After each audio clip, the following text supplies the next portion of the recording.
Welcome to the Landmark Theater's Q&A podcast. In this podcast, you will hear a discussion with writer-director James Gray from the film The Lost City of Z, moderated by journalist Kevin Lincoln, recorded at the Landmark in West Los Angeles.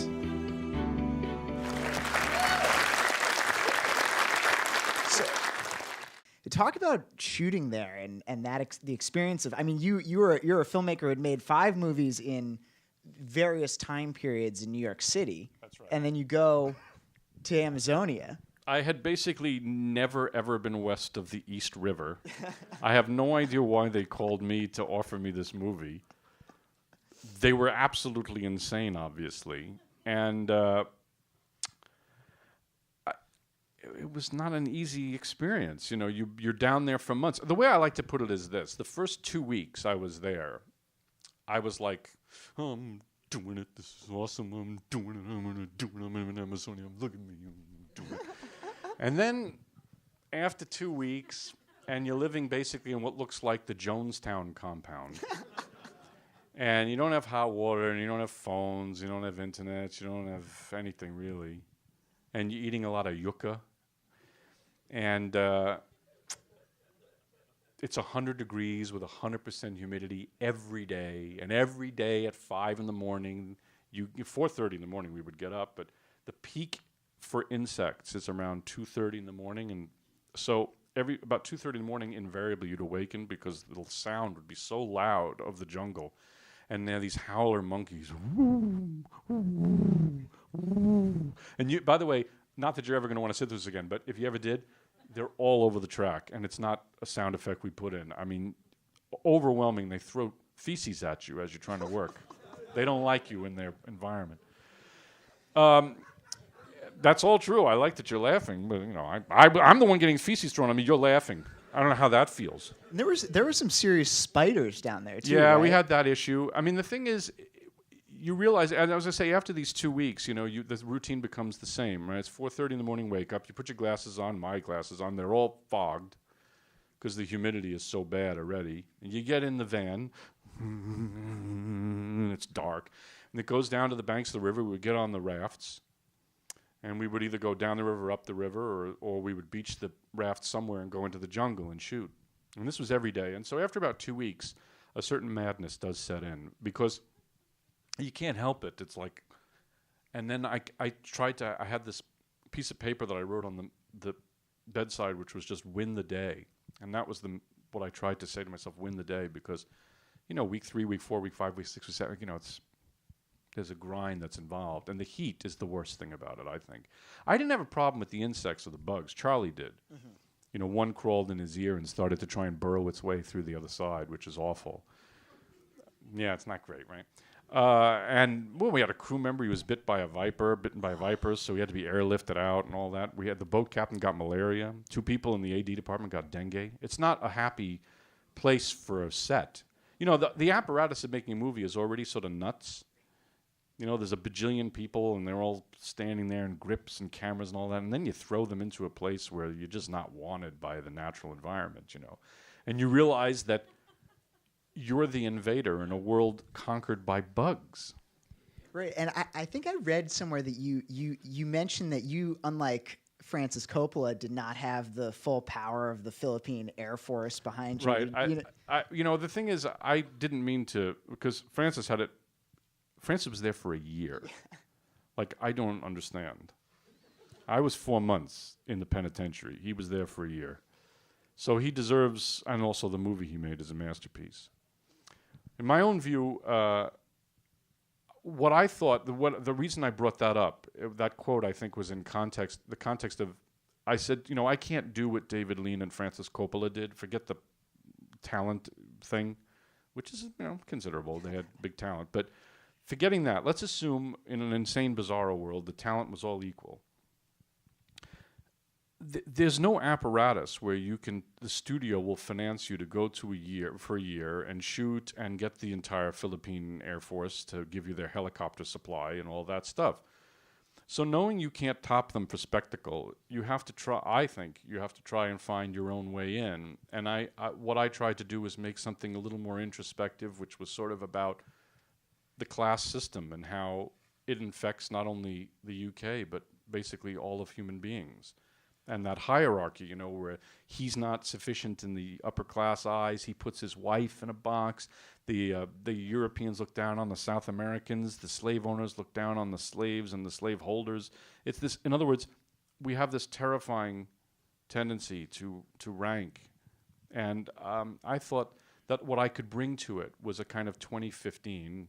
Because that's when it started shooting, 2015 sense of politics, if you will. To take, there's no women in Lawrence of Arabia. The only women in Apocalypse are Playboy playmates. And you know, let's face it, I mean, Lean, who's the greatest, did have Alec Guinness playing an Arab man, which is ridiculous. So I think that's time for an update, don't you? Absolutely. You know, I one of the most amazing things too watching this movie is when World War I just sort of erupts in the middle of it. Tell us about not only putting World War I in your jungle epic, but also making that transition feel smooth and just, you know, having to shift gears so abruptly. Well, some people would say I didn't pull it off, but I thought that the idea of an episodic nature was critical, because the fact I saw the episodic nature of the story as a positive to me, because I thought that it would be the way that he would perceive his life with his wife and children, the way they would perceive him. They would miss years at a clip. He would be in the jungle for 2 years. The kids would be born, and then all of a sudden, next thing you know, he'd be in the war, and they'd miss him, and he'd be missing them. And so I thought that the episodic nature helped me communicate that idea, even on an unconscious level. And the war seemed critical to me, because it seemed like this mechanized death on a scale that nobody had ever seen before was the ultimate proof of the lie of Western European civilization superiority. And you think about chemical weapons. I mean, what Fawcett said, and I filmed him saying this, and I had to cut it out because it was seen as too heavy-handed by a group of people I showed the movie to, but he actually said it, you know, which was that the doctor came and said, you know, thank heavens you're back in civilized Europe, or something, when he was blinded, and he said, no Indian ever blinded me with chemical weapons. So, I mean, I felt that was critical to communicate that idea. Yeah, and there's also that unbelievable scene where he meets the fortune teller in the trenches, and that. Well, he had gone a little bit bonkers. I mean, the war. He was, you know, that war was like the most. I don't know if there's a memoir, an excellent memoir by a guy named Robert Graves called "Goodbye to All That," and it's about his experience in the trenches. And they were there for years. I mean, they had a rotation, so they would go from the first trench, second, third, then they'd go and leave, then first, second, you know, the front line, and then back. But what it meant to be on the front line is basically the worst thing ever. I had to make the battlefield about 50 yards from the English trench to the German trench line. In reality, it was 30 yards, which is 90 feet. They used to talk to each other. And to give you some kind of idea what that means, there were no battles really. The guy blew the whistle, they would all come out of the trenches, and then the machine gun would just kill them all. Their bodies would just fall back into the trenches. So when you realize what that does to a person's mind, you know, Adolf Hitler was what they call a trench runner in World War I, which is the guy's job was to bring messages from the third back to the front line, and it was the highest mortality rate in the war. Everybody's mind got scrambled, you know, and Fawcett started to rely on the occult, and he would use a Ouija board, which you see in the film, a Ouija board to dictate troop positions, and the troops became committed to the occult. It's a very strange, weird, horrible kind of thing about that. I mean, among many other things about that war, but it basically scrambled everybody's brain. Yeah, and it seems like he sort of carries, I mean, the film carries that mysticism with it from the war through the conclusion, I feel like. Well, I hope so, because that's a reflection of the book. He was a believer in this woman, Madame Blavatsky's theories, and I basically cast that woman, a fantastic Russian actress named Yelena Solovey, who's been in, weirdly, a couple of other movies of mine. Sort of like me and De Niro, De Niro and Scorsese, it's my De Niro. Your De Niro is a mystical Russian Yes. woman. No, I love her. She's a great actress. And she's the most cheerful woman. She lives in Yonkers, New York. And I called her up. I said, Elena, she doesn't speak English that well. And she's like, yes, gems. I say, Elena, I want you to come to Ireland, to this war scene I'm doing. Yes, war scene? War scene. Yeah, good. And next thing you know, like 2 days later, there she is looking like Madame Blavatsky. It's very odd. And she was great. Like one take, she's like, do you like? I'm like, excellent, Elena, excellent. Charlie loved her. Charlie was like, that's the greatest actress I've ever worked with. Yeah, especially after working with Howler Monkeys for a while. It must have been. That was before Howler Monkeys. Okay. That was the last thing we did in the UK. And it was funny because you have an ego about these things. I thought, well, the war became horrible because the mud, was about 2 feet high. And then you don't realize when you stand in mud for any period of time, it becomes like cement. And I had these overall waiters.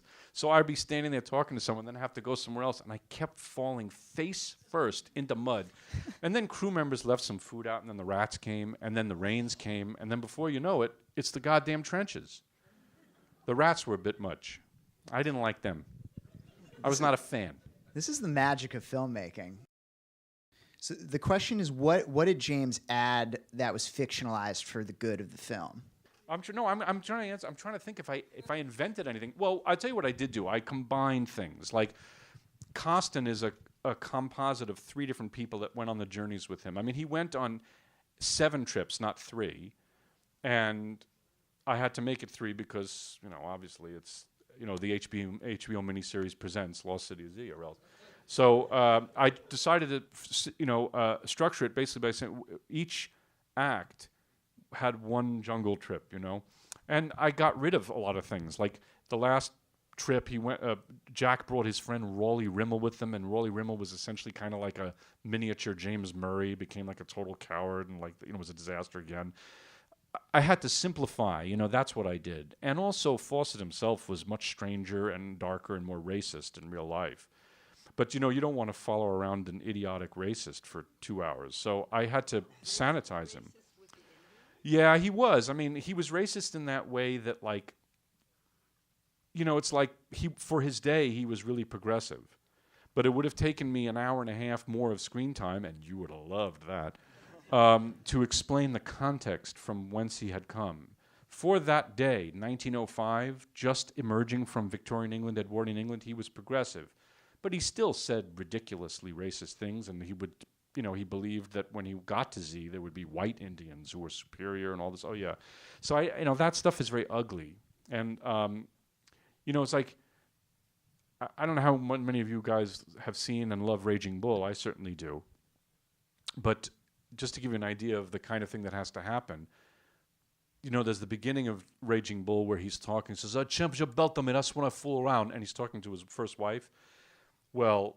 in the book, what he does is he finds out she's pregnant and he kicks her on the floor of the kitchen until she aborts. And Scorsese had to cut that out, obviously, because you don't want your movie to be about that guy. What you find is you find the thread, and it's a heightened reality. It's a greater truth in a way, because if I were making a documentary, that's a different set of rules. With narrative features, there's a poetry that you have to bring into it. I mean, and it happens in fiction, too. The Godfather is maybe the greatest American film of all time, and also it's as much fantasy as Star Wars. It doesn't resemble the Italian mafia in New York City in the 40s on any level. So you have to, in a way, take some liberties because you're after something else. In that way, I changed the book. But incidents-wise, all the stuff, the piranhas, the opera, and all that stuff is from the book. So the question there was, first of all, The Immigrant is great, and then collaborators are very important to you. How much of the film do you see in your head, and how much of it comes from your collaborations? I try to see nothing in my head. I do anyway. I have the thing planned out, of course. You try to do your homework. But I always say this. I do not want my vision on the screen.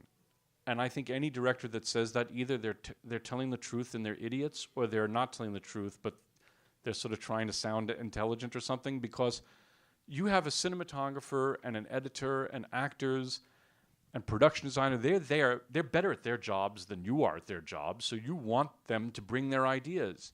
So as a director, I always felt that it was my job to be the ultimate filter, to get rid of the things that get in the way of my original idea, but embrace the things that enhance the scope of what I had in mind. And if I get my vision on the screen, it means I failed.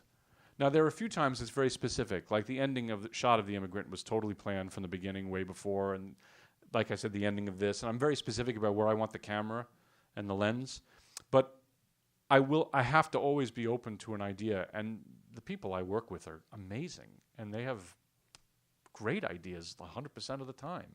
So why not steal? I get the credit anyway if it's a good idea. I'm a credit whore. I'll take it. Yeah. So I try to make sure it's encouraged that way.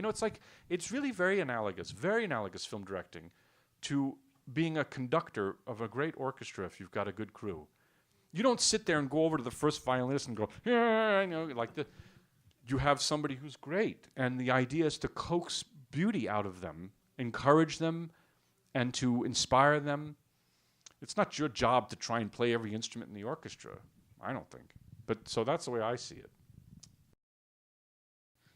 So the question was, as a director, he spoke about poetry. What is his favorite scene in the movie?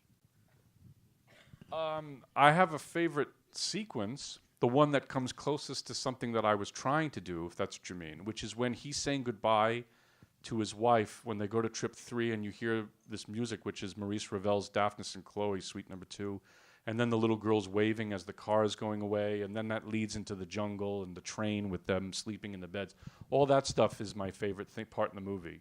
And I also felt very emotionally connected to it. I have 3 children, 2 boys and a girl, like Fawcett, and I kind of tried to personalize as much as I could, and I tried to put myself into what that would mean to go away on this trip with my eldest son.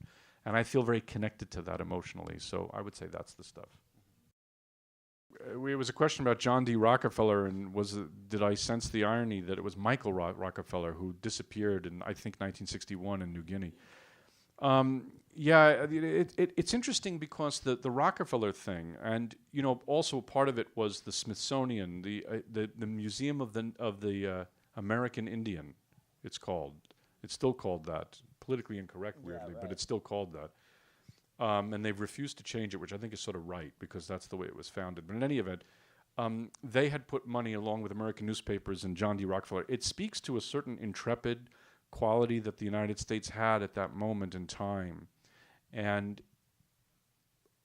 the Rockefeller idea was that it was kind of like, we're like crazy rich, so we're going to take these risks. It's sort of like Elon Musk or something today. And the Rockefeller family mirrors the kind of diminished expectations in some sense of what has happened. It's a very, and because the tragedy of the Rockefeller story, that New Guinea thing, I mean, he was almost assuredly eaten. That was the tradition. I don't know if you guys know this story about Michael Rockefeller. He went down to New Guinea and was never seen again. But and was he doing aid work, or was he? He was doing aid work, but he was also like he was considered himself an archaeologist, anthropologist. It was in the sort of Margaret Mead tradition, And to me, the ending of that story somehow is the end of an era, even for the Rockefellers, and somehow has a parallel in where we are today. Maybe I'm reading too much into it, but I feel like that is there.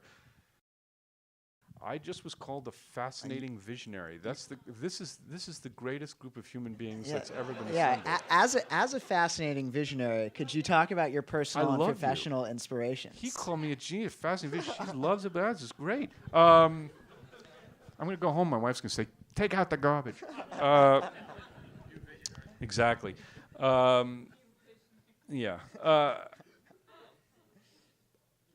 It's a tough question to answer because I love. I'm a huge opera fan. I think it's the greatest art form that's ever been invented, and I love the movies. I watch an old movie every single night, something pre-1960 usually, either from the United States or Europe or Asia. And it's hard to pin down, but I feel like I studied cinema at USC Film School, and you're the one, and I became a double major once I got there in both what they call production and critical studies, because I was first got in production, and I realized that it was basically this. So, does everybody here know how to operate the light meter? And you'd be like, yeah. Today's instruction will be film stocks. Do we know about the speed of 5297? You'd be like, oh my God, it struck me as a technical school. So I double majored with this thing called critical studies, where you had to read all this stuff, literary criticism, all that, and it was great, and watch movies. And I realized that it was an error of mine to major in production, because you learn the technical stuff pretty quickly. And by the way, it goes out of date very quickly, because we shot this on film, and that's kind of like saying, honey, let's take the Model T out for a spin. And now it's all digital. All that's changed anyway. And what is important as a filmmaker, I think, is to be fall in love with everything else. Fall in love with history and literature and art. Because it's the combination. One person. But isn't it true? Because, and in a way, I hate to say this, it's going to get me in big trouble, but the American movies, they smell of film nerditis, because they don't know. I'm going to tell you a brief story, and then I promise I'll let you go. So my previous film, which that one person saw and liked, is scored with Puccini music, which I had the person rearrange a piece from La Rondine. So I had a meeting with another director who shall remain nameless, and he said, who's scoring your movie? I said, oh, it's all Puccini. And he said, what other movies did he do? So when you go to other movies and they're all a bunch of people wearing capes and bullshit like that, that's kind of what they know. So you asked me about my personal inspirations. It's sort of everything but movies, even as I watch an old movie every night, because that's kind of my business. I feel like I have to do that. And I find gems all the time. Like I just watched this movie by a director named Richard Quine called, it's Kim Novak and Strangers When We Meet, Kim Novak and Kirk Douglas, 1960. I didn't know anything about it. I'm like, oh, Richard Quine, I should see this. And it was fantastic. And I was like, oh, wow. And you find these gems, it's beautiful. But I feel like it's incumbent upon us to educate. Humanities is very important. And I'm not sure how other people feel about that. You guys got some recommendations out of this. Thanks, James. Thank you, you, everyone, for staying. You have been watching the Landmark Theater's Q&A podcast. For further in-depth discussions with filmmakers, be sure to check out the other Q&As available on our channel from past films. And remember to subscribe to our YouTube channel to stay up to date with all our bonus content. Thanks for watching.